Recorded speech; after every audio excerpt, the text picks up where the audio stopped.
Bismillahirrahmanirrahim. Assalamualaikum warahmatullahi wabarakatuh. Alhamdulillahirrabbilalamin. Selamat siang, selamat sore, selamat pagi saudara sekalian. Selamat berjumpa kembali dengan saya dalam materi politik hukum pidana, yang pada kesempatan ini saya kira merupakan satu bentuk apresiasi terhadap upaya pembaruan hukum pidana di Indonesia. Saudara sekalian, semoga kita dalam kondisi sehat walafiat sehingga bisa mengikuti kegiatan ini dari awal satu semester ini, dari awal sampai akhir. Saudara sekalian, materi politik hukum pidana ini nanti akan berisi tentang bagaimana pembaruan hukum pidana nasional ke depan, baik itu dari sisi substansi. Memang utamanya nanti terkait dengan substansi. Saudara sekalian, kita mulai dari pendahuluan. Saudara sekalian, kondisi substansi KUHP saat ini. Kita tahu bahwa KUHP kita itu terdiri atas 3 buku, ya, saudara. Saya kira harus paham dan mengingat ini. Itu yang pertama, buku 1 tentang pedoman umum, buku 2 tentang kejahatan, sedangkan buku 3 tentang pelanggaran. Nah, saudara sekalian, KUHP kita itu kalau dilihat, kalau ibarat sarana atau obat atau senjata, remedi, kendaraan, itu sudah termasuk kategori kuno, ya, sudah termasuk yang out of date, sudah terlambat, sudah kuno, sudah usang. Kalau ibarat dari pakaian, itu sudah compang-camping, sudah usang. Kemudian kalau dilihat dari rumah, itu sudah sempit sekali. Jadi sudah sempit, sudah tidak ada bisa bergerak, karena memang perkembangan zaman sedemikian luar biasa. Nah, saudara sekalian, semua ini perlu ada semacam perubahan. Kalau mobil itu perlu diderek, ya, karena sudah menjadi barang antik. Jadi sudah tidak lagi zamannya. Kenapa? Karena memang nanti pada saat akhir saya akan sampaikan alasan-alasan kenapa KUHP ini perlu diubah. Saudara sekalian, KUHP kalau tadi sudah saya sampaikan itu seperti mobil kuno atau antik, saudara. Itu keluaran tahun 1915.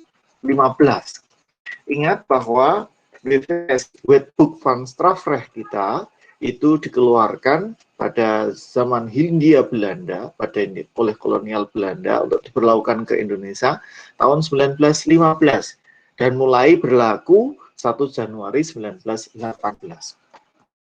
Nah, saudara sekalian, ini kalau boleh dikatakan ini kalau saya mengambil dari ilustrasinya Profesor Barda, itu buatan Belanda. Kalau mobil tersebut itu buatan Belanda dengan tipe S1915 nomor 732. Ini S itu Stadblad tahun 1915 nomor 732.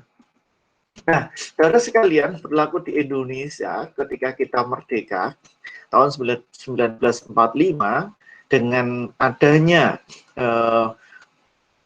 aturan peralihan Undang-Undang Dasar 1945 memberlakukan adanya WVS Belanda yang waktu itu masih buatan Belanda. Kemudian karena kita belum memiliki atau belum membuat hal yang baru, belum membuat aturan yang baru, maka diberlakukanlah WVS itu ke Indonesia. Dengan akhirnya kemudian kita tetapkan, ya, WVS itu diberlakukan dengan Undang-Undang Nomor 1 tahun 46. Pada awal mulanya, saudara sekalian, Undang-Undang Nomor 1 tahun 1946 ini hanya berlaku untuk Jawa dan Madura. Nah, kalau ini dibiarkan begini terus, maka Indonesia terjadi pluralisme hukum yang luar biasa, utamanya di dalam hukum pidana. Ingat bahwa wilayah Indonesia kan bukan hanya wilayah Jawa dan Madura, tetapi kita ada Jawa, Sumatera, ada Kalimantan, Irian, dan sebagainya. Sehingga kalau ini dibiarkan terus, maka menjadi agak mengganggu dari negara kesatuan Republik Indonesia. Bagaimana mau menjadi negara kesatuan, wong undang-undangnya, KUHP-nya saja hanya berlaku untuk Jawa dan Madura. Sementara di Sumatera dan bagian-bagian Indonesia Timur berbeda lagi, ada WVS, tapi WVS yang sudah nikah. Akhirnya tahun 98 terbitlah Undang-Undang Nomor 73 tahun 1958 yang memberlakukan Undang-Undang Nomor 1 tahun 1946 tidak hanya untuk Madura dan Jawa, tetapi untuk seluruh wilayah Indonesia. Saudara sekalian, kalau dilihat dari jauh sebelumnya bahwa WVS yang kita pakai sekarang ini, yang Wetboek van Strafrecht ini adalah merupakan kopi atau tiruan dari WVS Belanda yang dibuat tahun 1881. Kalau dilihat dari 1881 ini berarti kan sudah abad 18-an ini. Jadi saudara sudah sangat kuno, sudah sangat luas sekali. Nah, WVS Belanda sendiri juga merupakan tiruan kopi dari Kode Penal Prancis yang dibuat tahun 1810. Jadi di Prancis berlaku tahun 1910. Nah, Kode Penal Prancis ini merupakan perbaikan dari Kode Penal Prancis sebelumnya, yaitu 1791. Ingat, saat-saat ini adalah ada revolusi Prancis. Ya, jadi saudara sekalian, sebenarnya kalau kita lihat sudah sangat luar biasa karena abad 18, sekarang sudah abad 21. Saudara sekalian, kalau dihitung, jadi kalau dihitung dari tahun 1915, WVS atau KUHP yang sekarang ada itu sudah 105 tahun. Jadi tahun 1915 sampai 2020 sekarang ya, itu 105 tahun. Lebih dari satu abad. Kalau dihitung dari 1881, itu sudah 2 abad. Memasuki 2 abad maksudnya. Kalau dihitung dari 1791, maka sudah memasuki 3 abad. Bayangkan saja, undang-undang yang sudah sedemikian tua, sudah sedemikian usang, dan tentu sudah tidak lagi sesuai dengan perkembangan zaman, sampai sekarang masih tetap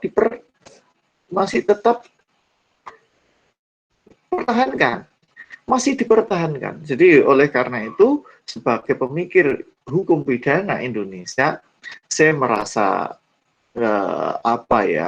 merasa agak tragis begitu, karena pada intinya kita ini sudah punya banyak pemikir, sudah punya banyak orang-orang ahli hukum pidana yang secara militansi dan kapabilitasnya juga sudah sangat bagus. Kenapa tidak kita pakai? Dan saya kira nanti pada saat akhir nanti akan saya sampaikan betapa kita sudah punya rancangan-rancangan KUHP. Tinggal kemauan saja kok sampai sekarang belum disahkan. Baik, saudara sekalian, kondisi substansial, kalau dilihat dari ide dasar WVS, saudara sekalian, kalau dilihat dari bangunan induk KUHP kita, ya, kalau kita lihat bahwa KUHP adalah merupakan bangunan induk dari hukum pidana, ide dasar yang melatar belakangnya adalah ide dasar individualisme, liberalisme, dan sekuler. Saudara sekalian, kita sama-sama tahu bahwa tahun-tahun itu, apalagi dilahirkan di negeri Belanda sana, jelas individualismenya tinggi, liberalismenya tinggi. Beda sangat dengan kita. Kalau kita mensinergikan antara agama dan negara, kita adalah negara-negara yang berbasis agama. Nah, di sana sekuler. Oleh karena itu, hukum yang dibuat juga sangat sekuler. Oleh karena itu, banyak sekali aturan-aturan dalam KUHP yang sebenarnya sudah tidak cocok lagi dengan kondisi realita bangsa Indonesia. Saudara sekalian, kita sama-sama tahu bahwa aliran yang melatar belakangi dari induk hukum pidana kita atau KUHP adalah aliran klasik. Saudara ingat, aliran atau strafrechtskolen di dunia itu ada 3 ya. Yang pertama adalah aliran klasik, aliran neoklasik, dan aliran modern. Jadi sekarang sudah aliran modern. Bahkan sudah ada yang mengatakan postmodern. Sehingga saudara, kalau kita tetap mempertahankan aliran klasik, sungguh sudah ketinggalan zaman. Jadi kalau dilihat dari latar belakang yang mempengaruhi dari WVS itu adalah dipengaruhi oleh aliran klasik. Dan berfaham legisme. Formalistik, artinya semua harus diukur dengan undang-undang. Kepastian hukum itu diartikan sebagai kepastian undang-undang. Perbuatan hanya dilihat dari perbuatan fisik, ya. Jadi tidak ada lagi perbuatan atau tidak ada lagi memikirkan tentang motif atau latar belakang dari perbuatan. Siapa yang melakukan tindak pidana, entah motif apapun, dia pasti akan dipidana. Saudara sekalian, berikutnya. Sistem pemidanaan tertuju pada orang. Maksudnya apa, saudara sekalian? Pemidanaan itu atas orang pada seorang, tidak memperlihatkan pada alasan atau motif yang ada pada latar belakang orang itu. Jadi memidana perbuatannya. Nah, saudara sekalian, pada awalnya memang KUHP itu dianggap sebagai induk dan kodifikasi. Jadi memang awalnya lahirnya KUHP itu dimaksudkan sebagai induk atau kodifikasi. Jadi tidak ada lagi undang-undang di luar KUHP. Namun demikian dalam perkembangannya KUHP sudah tidak dapat lagi menampung berbagai masalah dan dimensi perkembangan tindak pidana baru. Oleh karena itu tadi di awal sudah saya sampaikan bahwa ibarat rumah KUHP kita ini sudah sangat tua, sudah sempit, sudah banyak sekali tidak bisa menampung hal-hal yang sifatnya baru. Berikutnya saudara, kurang sesuai dengan perkembangan pemikiran, ide, atau aspirasi kebutuhan masyarakat. Saudara, tadi sudah saya sampaikan bahwa masyarakat itu berkembang terus, tidak mungkin berhenti. Tahun 2000, katakanlah ketika saudara yang lahir tahun 2008, ya, 90 sekian ya, 90 sekian maksud saya, itu sangat berbeda dengan generasi-generasi kami yang tahun 1970-an. Nah, jadi artinya sudah sangat berbeda. Itu dari sisi katakanlah masih di tahun dari abad, masih 1 abad itu, abad 20-an. Nah, kalau apalagi kita tadi sudah sama-sama tahu bahwa KUHP ini dilahirkan di abad 17, abad masuk ke abad 18. Sehingga sudah 3 abad kalau dilihat dari sekarang. Sesuatu yang saya kira sudah sangat ketinggalan.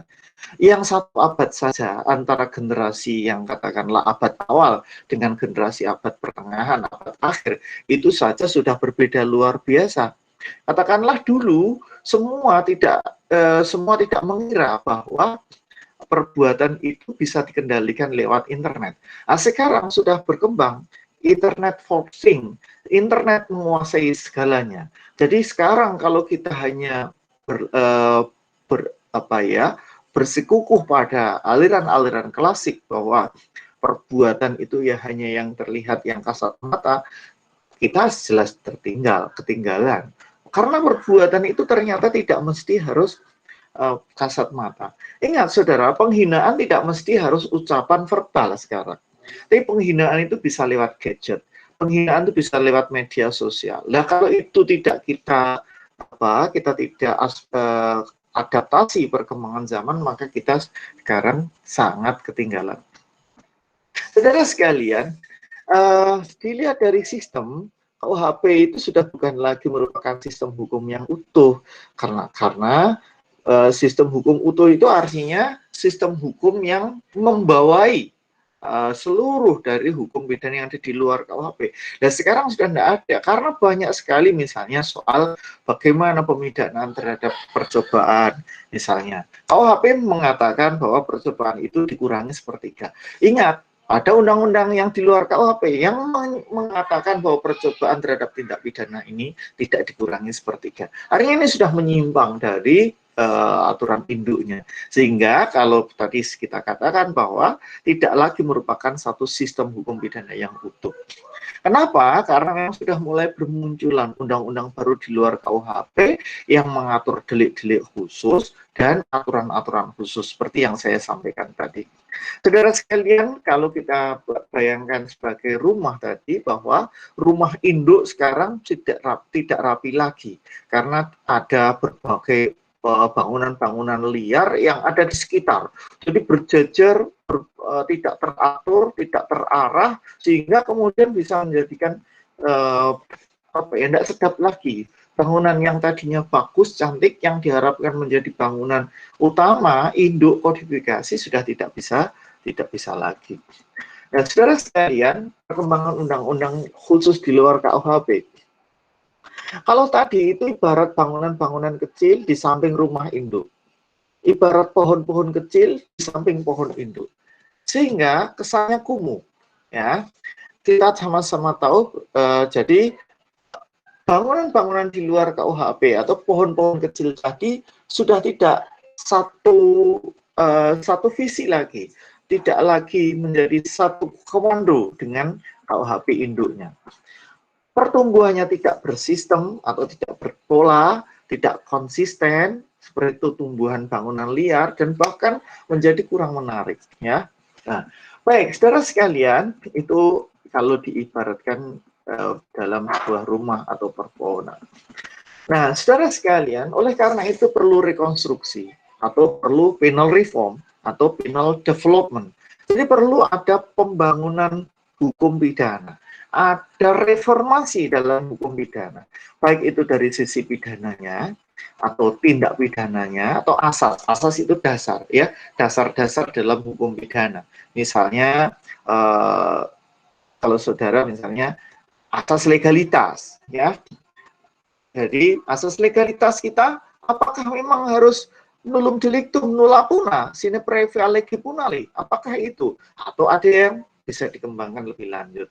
Jadi saya kira ini perlu kita perhatikan lebih luas. Saudara sekalian, kalau dibenturkan bahwa induk hukum pidana yang tadinya rapi, atapnya pidana, kemudian samping pagarnya adalah berupa tindak pidana, pagar itu artinya tembok, ya, kemudian pondasinya berupa asas-asas, itu WVS, ya. Dulunya memang dimaksudkan seperti itu. Tetapi sekarang, saudara, kita lihat tidak lagi kayak seperti utuh begini. Ada undang-undang di luar KUHP yang luar biasa. Nah, keinginan kita ke depan, saudara sekalian, undang-undang di luar KUHP yang tidak tersistem lagi, tidak tersistem tadi itu akan kita rekonstruksi menjadi bangunan utuh, ada bangunan utamanya besar begitu, meskipun di situ ada banyak ruang-ruang, tidak apa-apa, tetapi tetap dipayungi dalam satu bangunan induk yang bagus. Inilah yang kita sebut dengan KUHP nasional. Nah, nanti kita akan bahas tentang seluk-beluk dari KUHP nasional itu.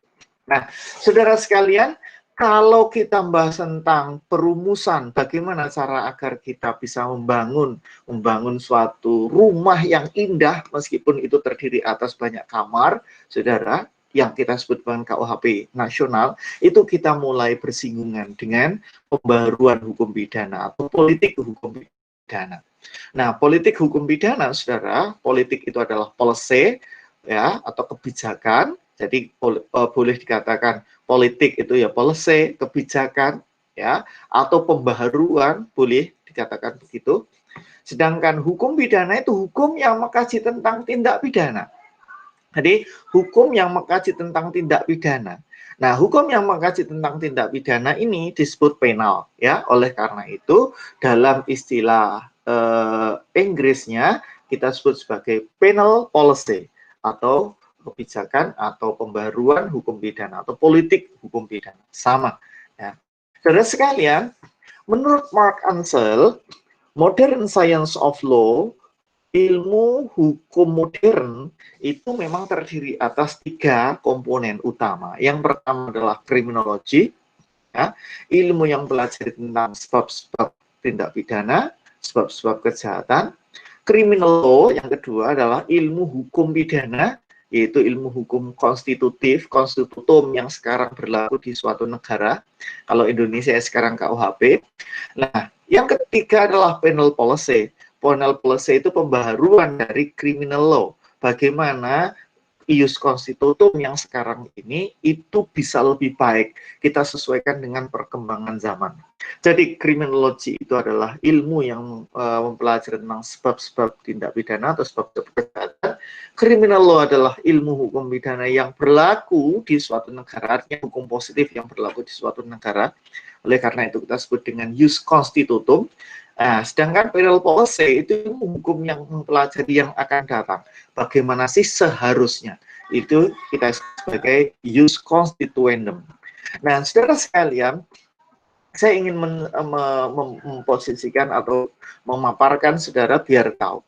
Ya, selama ini saudara sekalian bahwa kurikulum Kurnas Hukum Pidana kita selalu diorientasikan pada law enforcement, padahal kita harus mulai sedikit bergeser.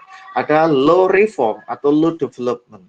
Meskipun ini orang mengatakan ini ranahnya S2, tetapi kami melihat atau kita melihat perlu ada semacam pemahaman lebih lanjut agar saudara-saudara yang saya berharap saudara itu nanti bisa berkesempatan S2 semua, amin ya.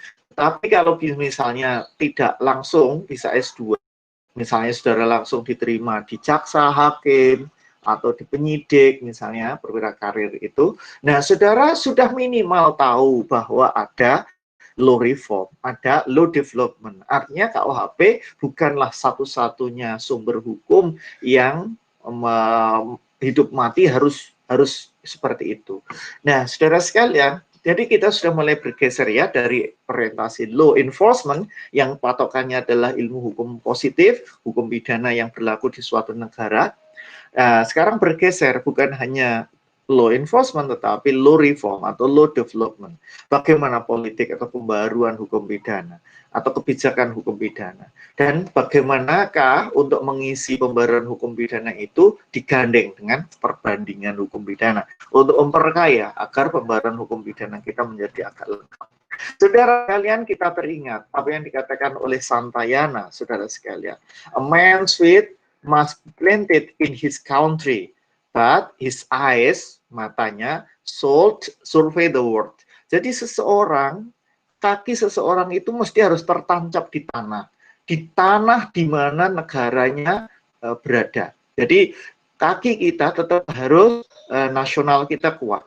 Tetapi boleh saja pemikiran kita, pandangan, wawasan, penerawangan kita harus around the world, harus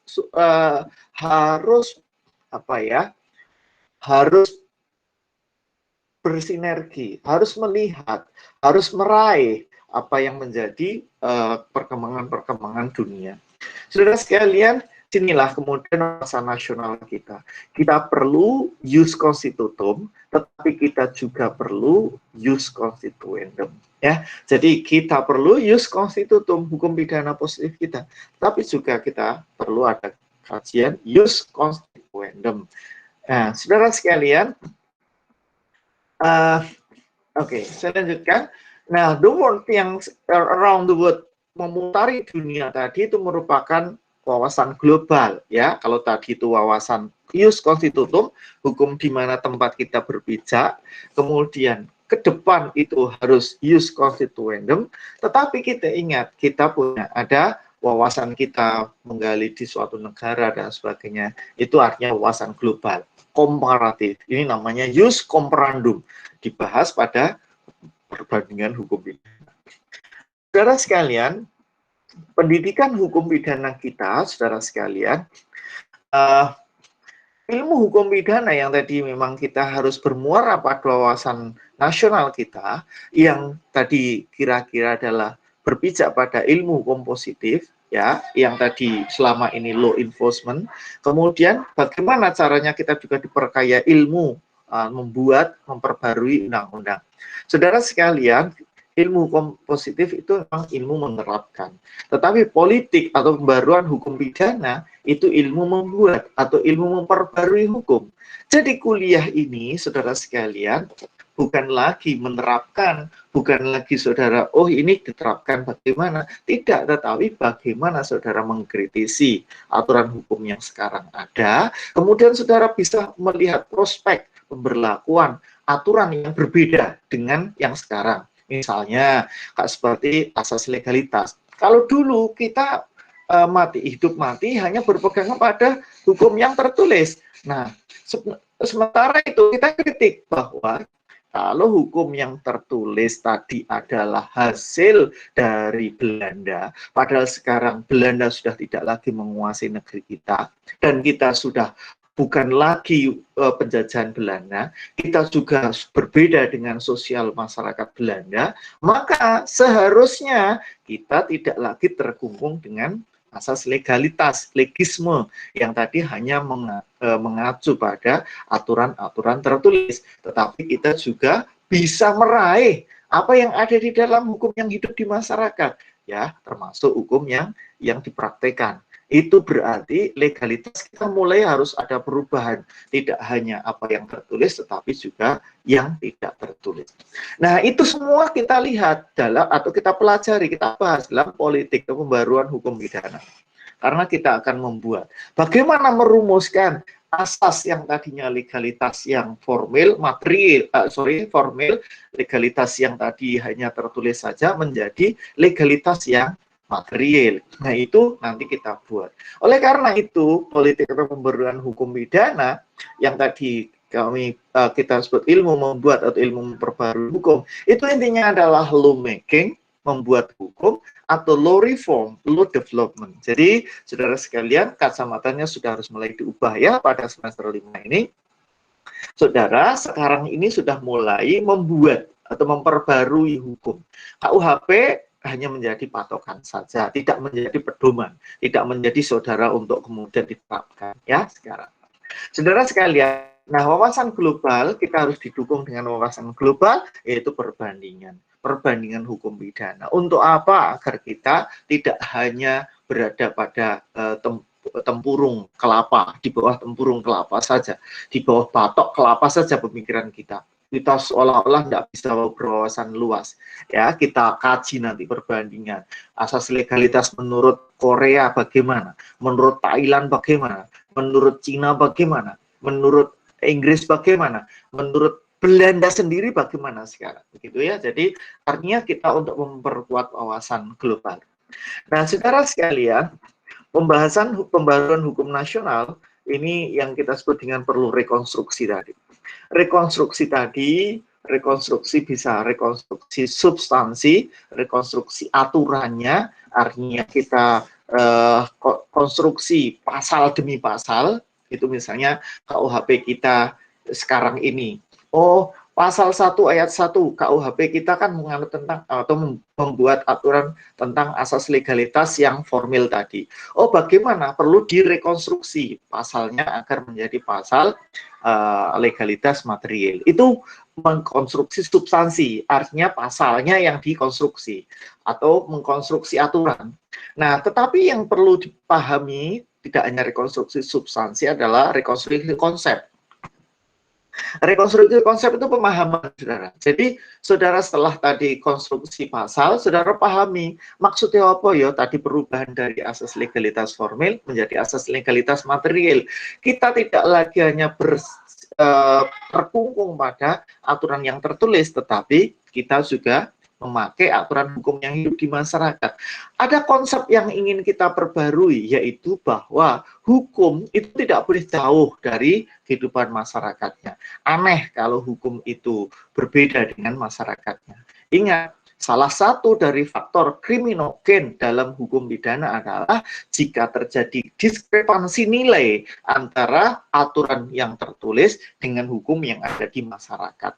Nah, kita secara konseptual ingin memperpendek jarak diskrepansi tadi antara aturan yang tertulis dengan hukum yang senyatanya atau hukum yang ada di masyarakat. Dan disitulah kalau rekonstruksi substansial itu rekonstruksi dari aturannya, dengan rekonstruksi konseptual itu rekonstruksi ilmunya atau ilmu hukum nasional. Nah, saat ini saudara mempelajari bukan hanya rekonstruksi substansi, tetapi kita beri rekonstruksi ilmunya. Nah, saudara sekalian, pembaharuan rekonstruksi ilmu hukum pidana tadi itu kita masukkan dalam pembaharuan pendidikan, pemikiran hukum pidana. Oleh karena itu, nanti mungkin agak sedikit bertanya-tanya, kok begitu ya, kok begini ya, kok begitu ya, bagaimana nanti prospek kedepannya ya. Wajar, tidak apa-apa, saudara, karena saudara harus bertanya. Ciri ilmuwan adalah bertanya. Kalau saudara tidak pernah bertanya, maka ilmuwan saudara diragukan. Nah, saudara sekalian ya, nah, saudara sekalian, rekonstruksi substansi itu namanya legal substance, tetapi kalau rekonstruksi konseptual itu legal culture, ada di pendidikan.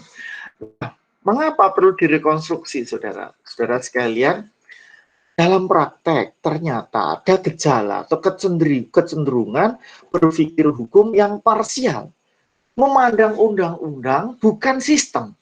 Nah, saudara, misalnya sekarang Pak polisi atau Densus 88 menangkap teroris misalnya, maka yang dipakai ya hanya undang-undang terorisme. Padahal kita seharusnya berpikir secara integral bahwa undang-undang terorisme itu hanya bagian kecil dari sistem hukum nasional. Yang di situ adalah hanya undang-undang kecil, di sana ada induk hukum pidana nasional, yaitu KUHP. Cuma masalahnya yang ada terorisme ini sudah tidak nyambung dengan yang ada di induk hukum pidana. Sehingga saudara terlepas dari keseluruhan konteks atau sistem. Keseluruhan undang-undang yang bersangkutan bisa jiwa, spirit, ide dasar, asas, tujuannya lepas dari induknya. Keseluruhan sistem pemidanaan umum atau tujuan pemidananya lepas. Ya, keseluruhan sistem rambu-rambu penegakan hukum nasional lepas. Jadi tidak ada lagi. Nah, saudara, kenapa begitu ya? Karena ada kecenderungan tadi. Aparat penegak hukum yang dipahami atau yang dipakai kalau sekarang bertugas di Densus 88, ya undang-undang tentang terorisme, Perpu nomor 1 tahun 2002, atau undang-undang nomor 15 tahun 2003, atau undang-undang nomor 5 tahun 2018. Itu satu satu konstruksi.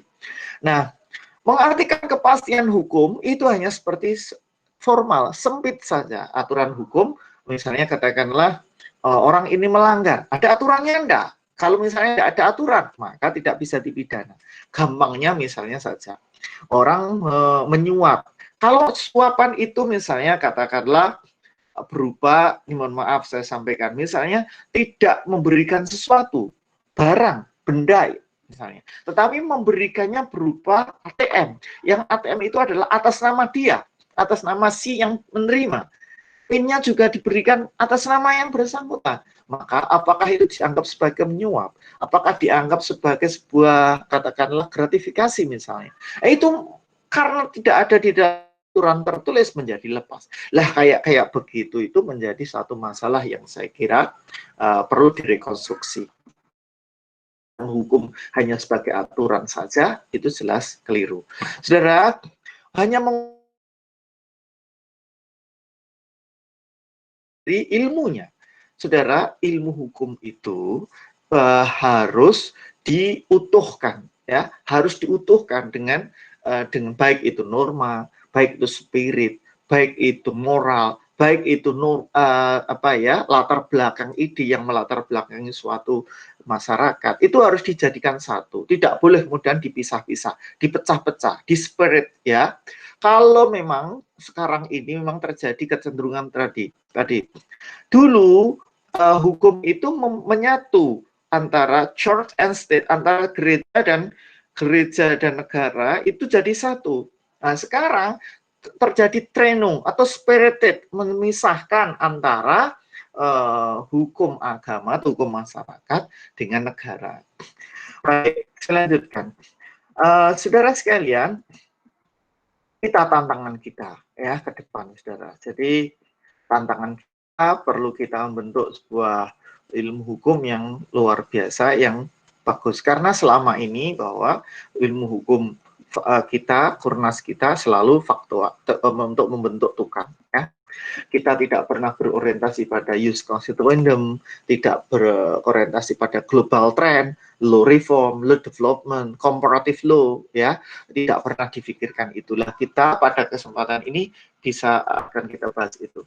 Baik, saudara sekalian, saya lanjutkan secara politik sosial ya. Jadi politik kriminal tadi itu politik hukum pidana itu tadi sudah saya penal policy itu merupakan bagian dari politik kriminal. Politik kriminal itu bagian dari politik sosial. Jadi saudara sekalian, ini saudara harus pahami ya, penal policy, kebijakan hukum pidana itu merupakan bagian dari politik kriminal. Politik kriminal itu adalah kebijakan menanggulangi kejahatan. Sedangkan kebijakan untuk menanggulangi kejahatan itu merupakan politik sosial. Bagaimana cara agar masyarakat menjadi lebih baik, menjadi lebih damai, lebih sejahtera. Jadi politik sosial kalau diturunkan menjadi politik kriminal, diturunkan lagi itu menjadi politik hukum pidana atau penal policy. Jadi saudara, politik hukum pidana atau penal policy itu merupakan bagian dari politik kriminal. Politik kriminal merupakan bagian dari politik sosial. Dan semua itu untuk mencapai the ultimate goal dalam politik hukum pidana, politik kriminal, politik sosial itu kesejahteraan masyarakat.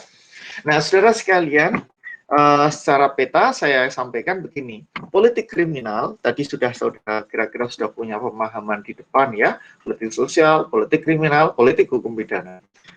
Di bawah ini, kalau saya zoom politik kriminalnya, itu terdiri atas dua. Ada penal policy atau penal, ya, politik kriminal itu adalah terdiri atas, ya, terdiri atas penal, politik hukum pidana, dan non-penal. Jadi, politik kriminal itu adalah upaya masyarakat menanggulangi kejahatan. Bagaimana caranya? Bisa dengan melalui penal yang di sini ini, atau bisa melalui non penal, bisa melalui hukum pidana, bisa tidak melalui hukum pidana, atau melalui upaya hukum lain. Melalui hukum pidana bisa dengan tahap membuat aturan, ya, ini namanya kebijakan formulatif, ya, jadi dibuat aturannya. Kemudian dilanjutkan kebijakan aplikatif, menerapkan aturan, dan kemudian eksekutif, itu mengeksekusi setelah aturan tadi diterapkan, diputus katakanlah si A itu melakukan suatu perbuatan pidana, dipidana 5 tahun, maka dieksekusi, masuk penjara, itu namanya kebijakan eksekutif. Jadi saudara, kebijakan kriminal ketika melihat ada sebuah kejahatan, katakanlah terorisme begitu ya, bisa didekati itu dengan penal atau dengan non-penal. Penal misalnya diterbitkanlah undang-undang, lalu diterapkan, lalu dieksekusi. Kalau non-penal misalnya dilihat, oh selama ini penyebab dari tindak pidana terorisme itu apa? Oh soal kemiskinan, oh soal kesalahan memahami keyakinan, oh soal ketidakadilan, oh soal begini-begini. Nah, itu diselesaikan bukan hukum pidana itu yang menyelesaikan, tetapi non-penal, non-hukum pidana. Saudara sekalian, politik kriminal menurut Profesor Sudarto itu ada tiga, beliau menyebut ada tiga arti. Yang pertama adalah dalam arti sempit, dalam arti luas, dan dalam arti paling luas. Dalam arti sempit, beliau menyebut keseluruhan asas dan metode yang menjadi dasar dan reaksi terhadap pelanggaran hukum berupa pidana. Sempit saja. Jadi ketika ada orang melakukan tindak pidana, dipidana. Itu adalah reaksi dari politik kriminal dalam arti sempit. Dalam arti luas, itu bisa meliputi keseluruhan fungsi dari aparatur penegak hukum. Bagaimana polisi memproses, bagaimana penuntut umum menuntut, dan bagaimana pengadilan menghakimi, dan bagaimana proses di LP. Itu luas. Ada lagi yang lebih luas, ya paling luas. Ini keseluruhan dari kebijakan, ya bisa dari undang-undangnya, bisa dari aparatur penegak hukumnya, bahkan kita norma-norma sentral masyarakat itu juga harus dilihat. Nah, jadi saudara sekalian, kalau kita lihat bahwa sistem hukum pidana kita atau politik kriminal kita itu menurut Profesor Darto ada 3 teori. Di sisi lain, Darto secara singkat beliau mengambil dari Hofnaefels memberikan definisi bahwa kebijakan kriminal atau politik kriminal adalah usaha rasional dari masyarakat dalam menanggulangi kejahatan. Jadi usaha rasional dari masyarakat dalam menanggulangi kejahatan. The rational organization of the social reaction to crime. Jadi usaha rasional dari masyarakat untuk menanggulangi kejahatan. Ini secara singkat saja. Mark Ansel mengartikan bahwa kalau tadi politik kriminal, sekarang politik hukum pidana atau politik penal policy mengartikan bahwa penal policy adalah ilmu sekaligus seni yang mempunyai tujuan praktis untuk memungkinkan suatu peraturan hukum positif dirumuskan secara lebih baik dan untuk memberi pedoman kepada pembuat undang-undang, pengadilan menerapkan undang-undang, dan pada para pelaksana putusan pengadilan. Jadi saudara sekalian, ini merupakan penal policy, ya, penal policy. Jadi ilmu sekaligus seni. Bagaimana agar yang memungkinkan suatu perbuatan itu, suatu peraturan itu diterapkan. Bagaimana dirumuskan, bagaimana diterapkan, bagaimana kemudian akhirnya bisa dilaksanakan. Nah, penal policy, kalau menurut kami katakanlah begitu, untuk mempersingkat tadi, dari penggabungan dari politik kriminal, dari penal policy adalah usaha rasional dari masyarakat dalam menanggulangi tindak pidana dengan menggunakan sarana hukum pidana. Tadi dari Profesor Darto mengatakan ya, politik kriminal, bukan penal policy loh ya, politik kriminal adalah usaha rasional dari masyarakat dalam menanggulangi kejahatan atau tindak pidana. Nah, sedangkan penal policy menurut Pak Ali adalah usaha rasional dari masyarakat dalam menanggulangi tindak pidana dengan menggunakan sarana hukum pidana. Baik itu meliputi perumusan undang-undang, perbaikan struktur hukum, maupun penanaman nilai budaya hukum yang lebih baik. Nah, ini pengertian penal policy dari Pak Ali. Nah, saudara sekalian, pengertian yang sudah saya sampaikan ini bisa saudara copy, bisa saudara tulis untuk kemudian bisa saudara nanti pegang sebagai dasar jika saudara misalnya suatu saat akan dipakai pada kesempatan yang akan datang. Saya kira itu saja saudara. Jika nanti ada pertanyaan silahkan disampaikan setelah saya tutup tayangan saya ini. Saya kira begitu saudara. Terima kasih. Assalamualaikum warahmatullahi wabarakatuh.